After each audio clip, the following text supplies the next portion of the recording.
the day even began? Because that is how most people start their lives, defeated before sunrise, slaves to sentences that destroy them.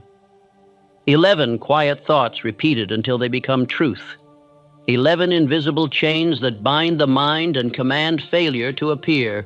Say them long enough and life will obey. But I will never tell you to repeat such poison. Instead, I will hand you 11 sentences that have built fortunes, restored faith, and awakened the sleeping power within more men than I can count. But before I reveal them, you must understand why they work, why a few simple sentences can move the machinery of fate itself, why every word you utter in the silence of morning becomes a seed planted in the soil of your subconscious, and why that soil does not care what you plant, only that you repeat it until it takes root. You see, every day you are programming your destiny. You are either commanding infinite intelligence or feeding the devil of doubt. You are either constructing thought into reality or destroying yourself with carelessness of speech. The sentences I will soon give you are not affirmations. They are orders. They are mental blueprints drawn from the same law that lifted Ford from poverty, guided Edison through thousands of failures, and opened doors for every man who learned to speak as if he already possessed that which he desired. But one of these 11 sentences will not come from me. It must come from you, because no man can borrow another's purpose. The first 10 will give you power, but the 11th will give you identity. So listen closely. Before I show you the 11 sentences that make miracles, I must teach you the law that gives them power, how thought becomes thing, how faith turns sound into substance, and how one morning's declaration can reshape an entire lifetime. Intro, the law behind the sentences. Every morning as you open your eyes, you speak your destiny into motion. Your first words are the architects of the day that follows. Whether you mutter them in faith or in fear, the mind records them as orders. The world, indifferent and exact, merely obeys. For speech is not idle sound, it is the vibration of thought clothed in command. Man was given dominion over his world through the power of his word. Yet few exercise this divine right. They speak of defeat and call it honesty. They confess limitation and call it realism. They describe misfortune and call it wisdom. But every careless sentence becomes a silent decree to the subconscious mind, which accepts it as law and begins to shape conditions to match it. Understand this truth. There are no idle words. Every statement, every whisper, every declaration leaves its mark upon the invisible fabric of your mind. The subconscious does not reason, it obeys. It does not laugh at your sarcasm nor pity your despair. It simply takes your speech as a blueprint and builds from it brick upon brick, event upon event. Thus, most men begin their day as failures long before they leave their beds. They murmur of weariness, of frustration, of being behind. They affirm defeat before the battle begins. Each complaint is a prayer to the God of failure, each sigh a confession of weakness. And life, obedient as a servant to its master, delivers exactly what has been ordered. If you would rise above the masses, you must learn the law they ignore. Thoughts are things, and words are the bridge between thought and creation. The sound you produce is the motion of your thought taking form. The moment you speak with belief, you give direction to the unseen forces that mold your destiny. This law is not mystical, it is mechanical. Every repetition engraves belief. Every emotional word impresses the subconscious deeper than reason. The mind is a fertile field. It will grow whatever seed is sown. Whether you plant wheat or weeds matters not. The soil will not question your wisdom. It will bring forth in abundance whatever you repeat with feeling. Edison once declared he would produce light from electricity when the world mocked him. That declaration became the spark that guided 10,000 experiments until success was born. Abraham Lincoln, facing a torn nation, whispered to himself, "I shall preserve the Union." That single decree fortified him through failure, ridicule, and bloodshed. Great men always speak their destiny before they see it. Faith without speech is stillborn. Speech without faith is hollow.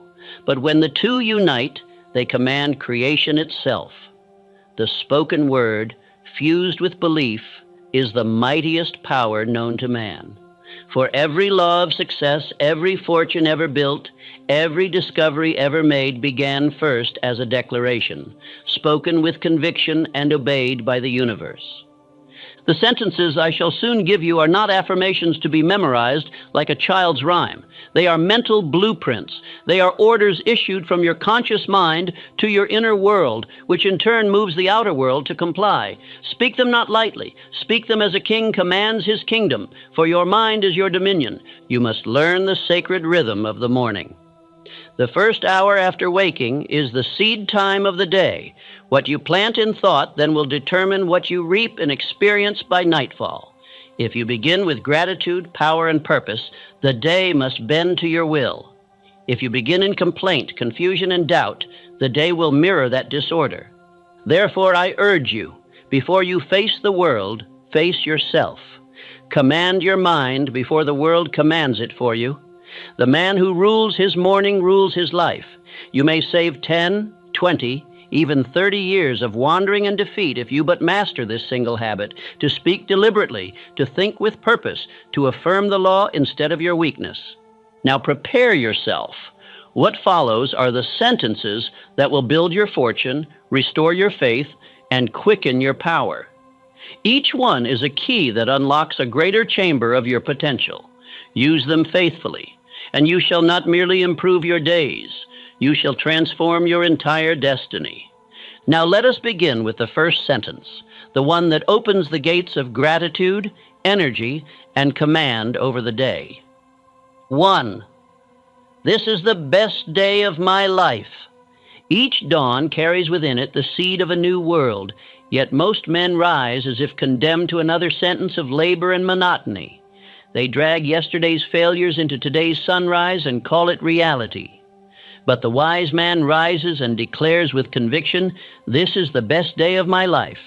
With that sentence, he commands his mind to look for excellence instead of excuses, power instead of pity, victory instead of victimhood.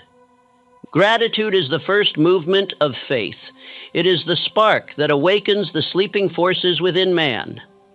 When you give thanks before receiving, you declare mastery over time. You claim your good as already yours.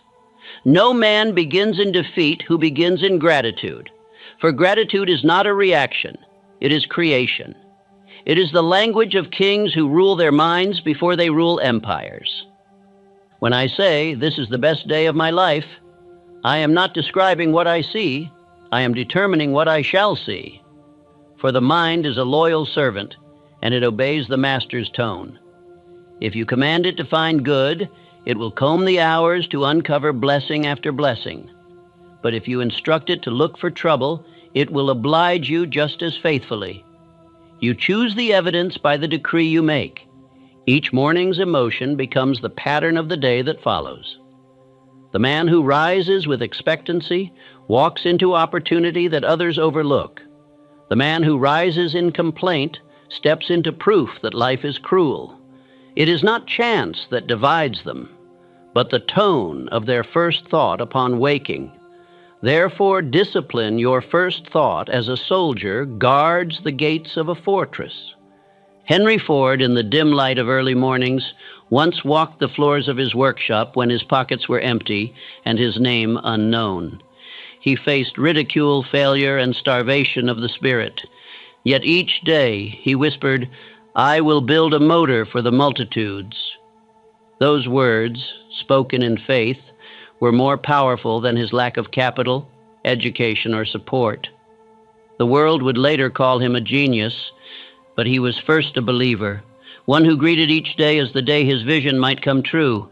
Man cannot see opportunity unless he expects it. The eyes of faith reveal pathways invisible to doubt.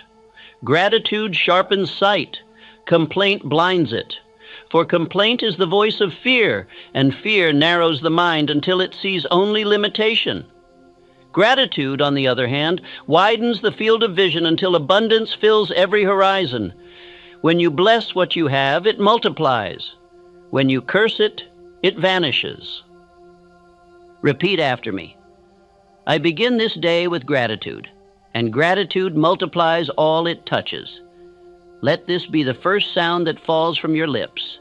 Say it slowly. Say it as though your soul itself were speaking.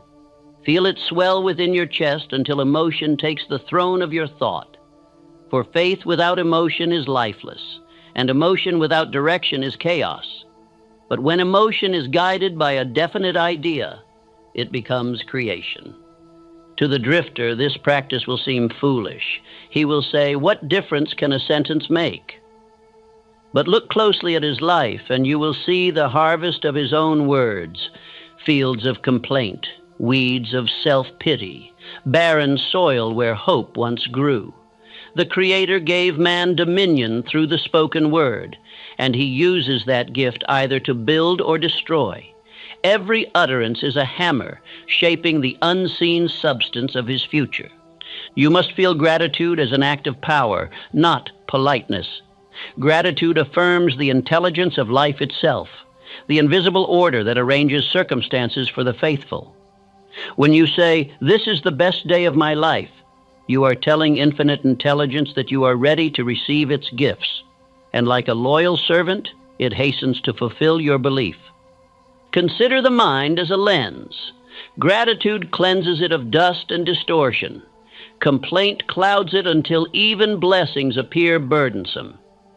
Two men can walk through the same day. One sees miracles, the other misfortune. Their circumstances are equal, only their mental attitude differs. The grateful man drinks nectar from every hour, while the ungrateful one finds poison in every cup. Your tone determines your triumph. Speak with conviction, and your words become command. Speak with doubt, and they dissolve before they reach the heart. Each morning is a sacred ceremony in which you set the direction of your fate. The tongue trains the heart instructs the subconscious. The subconscious moves the forces of life. Thus, gratitude is not emotion, it is architecture. Let this become your first habit. Before your feet touch the floor, affirm the greatness of the coming day. Do not wait for evidence. The evidence will appear only after the decree is made. Faith always precedes proof. You must believe before you see, not because you are naive, but because this is the law that governs creation. Those who demand to see first remain spectators. Those who believe first become builders. There is a subtle power in repetition. Each morning that you declare, "This is the best day of my life," you engrave faith deeper into your consciousness. Eventually it ceases to be mere words and becomes identity.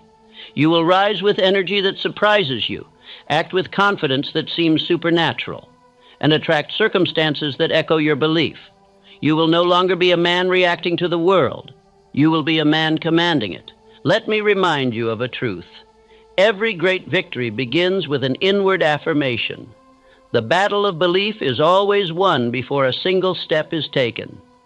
When you affirm the greatness of your day, you are declaring victory before the first challenge arises. You are telling your mind, "I have already conquered this day. Now I go forth to claim the evidence." Do not measure the worth of this practice by one morning's result. Seeds take time to grow. Continue for 30 days, and you will feel the difference. Continue for 90, and you will become the difference. Men will sense something about you, a calm certainty, a quiet strength. That is the mark of one who has made gratitude his daily companion. Remember, the average man wakes to serve his moods. The extraordinary man commands them. When you speak this sentence, you dethrone chance and enthrone choice.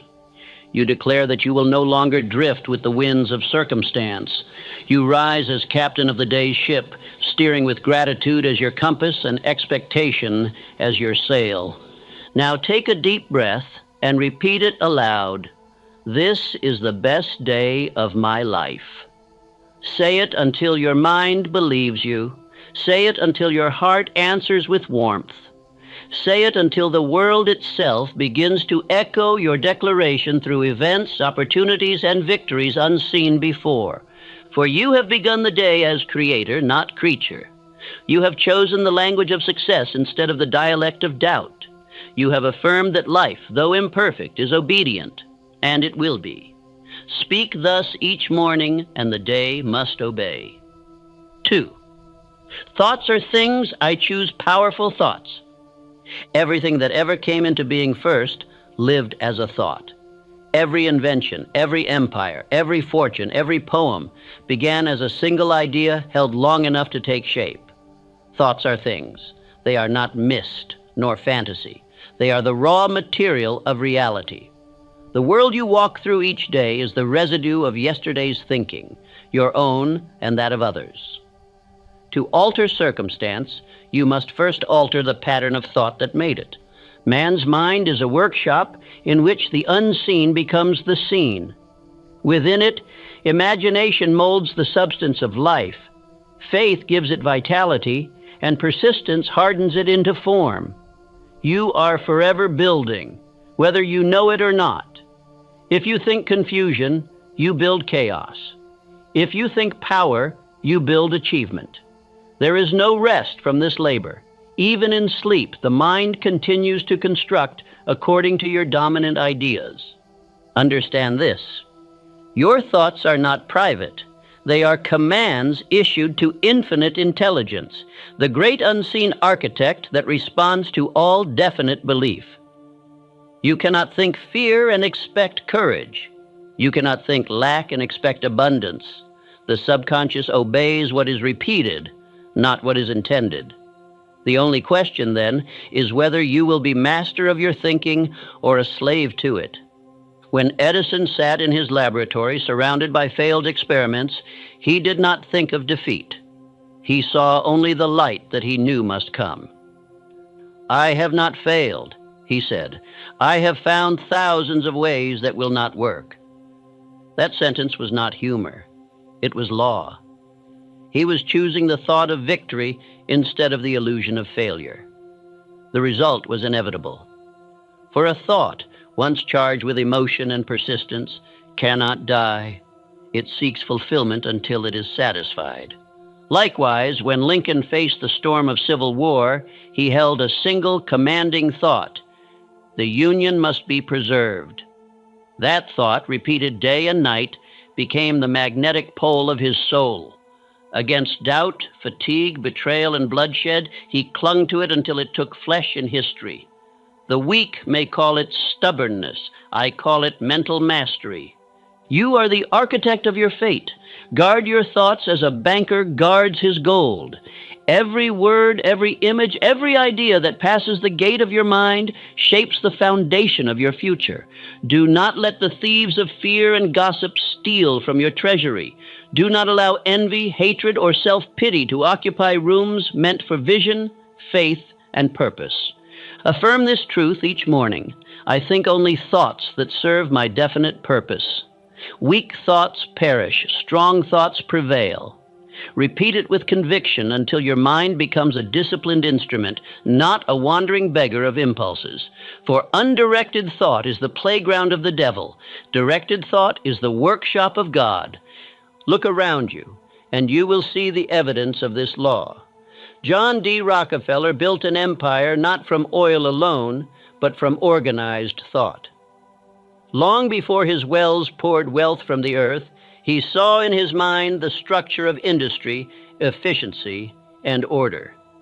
He thought it, felt it, and lived it until the world conformed to his vision. The riches came as an afterthought. The idea came first. There is no such thing as mental idleness. Every man is thinking all the time, whether he knows it or not, but only a few think deliberately. Most drift from worry to distraction, from fear to fantasy, their minds like ships without rudders. They wonder why they are tossed by the winds of circumstance, never realizing they set the storm in motion by their own thought. To think consciously, constructively, is to seize the wheel of your fate. The mind, like soil, will grow whatever is planted. If you sow doubt, do not curse the harvest. If you sow faith, do not fear the season. Nature gives back in kind and in abundance. Therefore, be vigilant over your mental diet. The images you entertain are meals for the soul. Consume greatness, and greatness will strengthen you. Feed upon triviality, and you will grow small. You may say, but I cannot control what enters my mind. Then I tell you, you can control what remains. Thoughts knock. You choose which to house. When an unworthy thought enters, replace it instantly with its opposite. Say aloud, I think powerfully. I think constructively. I think as one destined for success in that moment, you seize command again. Repetition turns such replacements into reflex. When you understand that thought is substance, you will handle it with reverence. You would not throw stones into a delicate machine, yet men fling careless thoughts into the mechanism of their minds and wonder why it grinds in agony. Every negative reflection slows the engine of achievement. Every clear, noble idea oils it with harmony. The difference between failure and triumph often lies in the unspoken words a man thinks when alone. All riches, all glory, all peace of mind begin with the mastery of thought. The drifter blames his environment, his upbringing, his misfortune. But environment is the shadow of mind. Change your mental state and your surroundings will rearrange themselves to match it. This is not superstition, it is the mathematics of spirit. When you say, thoughts are things, I choose powerful thoughts, you declare sovereignty over the invisible kingdom within you. You proclaim that you will no longer permit idle speculation, self-doubt, or envy to govern your imagination. You assume the throne of your own consciousness, and from that high seat, you begin to decree the conditions of your life. Remember, all great men have lived in this truth. Edison thought light. Carnegie thought steel. Ford thought motion. Each refused to think impossibility. Each trained his mind to see only the vision until it became fact. Their power was not luck. It was the disciplined use of thought harnessed to a definite purpose. You must learn to think with feeling. Cold ideas have no life. Warm conviction makes them move. When you fill a thought with emotion, you breathe soul into it, and the universe begins to rearrange itself around your intention. This is why faith and emotion are inseparable from creation. To believe weakly is to think without power. To believe deeply is to command infinite intelligence itself. From this moment, walk through your day as a watchman of your inner world. When a thought of fear appears, replace it with faith. When a thought of envy rises, replace it with gratitude. When doubt whispers, reply with decision. This is the art of mental alchemy, transforming base metal of ordinary thinking into the gold of achievement. Say it again now, not as a phrase, but as a law. Thoughts are things. I choose powerful thoughts. Say it until you feel the truth pulsing through you. Imagine each word striking the anvil of your subconscious, forging a weapon of certainty. With every repetition, you build the mind that no adversity can overthrow. For thought directed with purpose is the most powerful force known to man. It shapes the invisible into the visible. It builds bridges from imagination to fact. It carves destiny from the marble of possibility. Therefore, choose your thoughts as you would choose the stones for the foundation of your temple, strong, polished, and worthy of eternity. And now, having mastered the law of thought, you are prepared for the next command, the sentence that ignites the flame of desire, the starting point of all riches, the fire that compels life to obey. 3. My desire is definite, burning, and obeyed.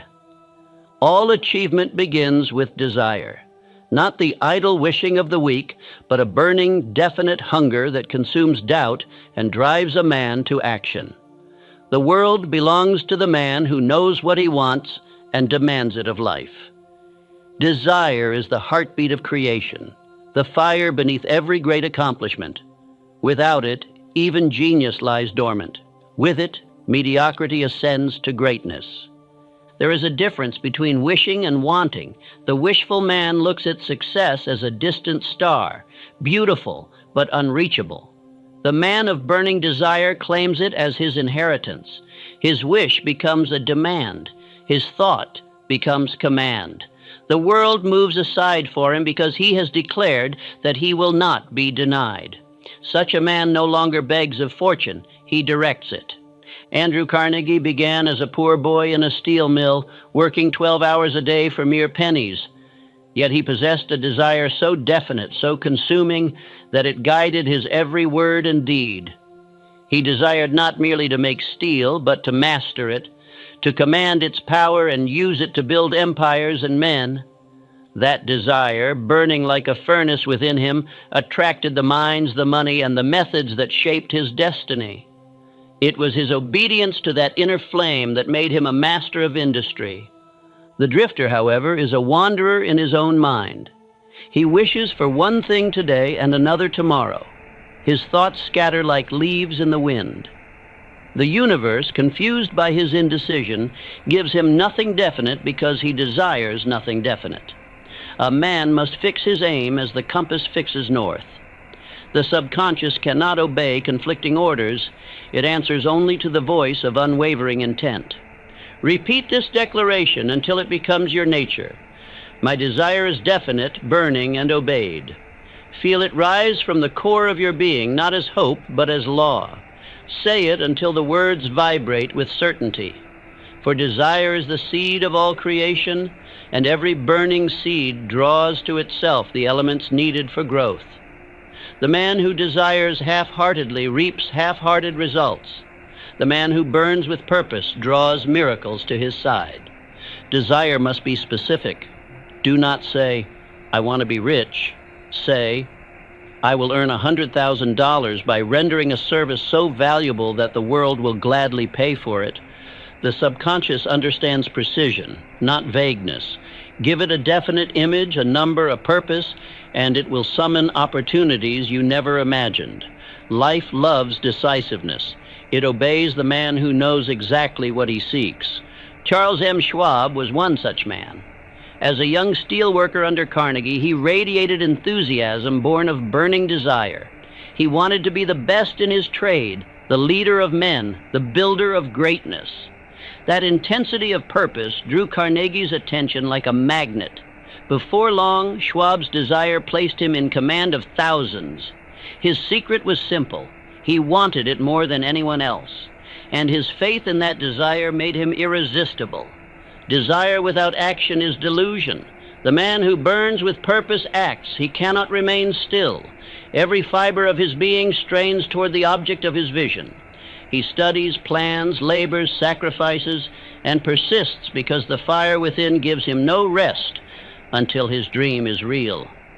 This is the difference between those who live and those who merely exist. Desire is life demanding fuller expression. Some will say, but what if I fail? Failure is impossible to the man who refuses to stop. Every setback tests the sincerity of your desire. If it burns faintly, the first wind will extinguish it. If it burns fiercely, every obstacle becomes fuel. The world tests every great purpose to see if it is genuine. Those who pass this test by persistence inherit the prize. I tell you this, your desire must be so strong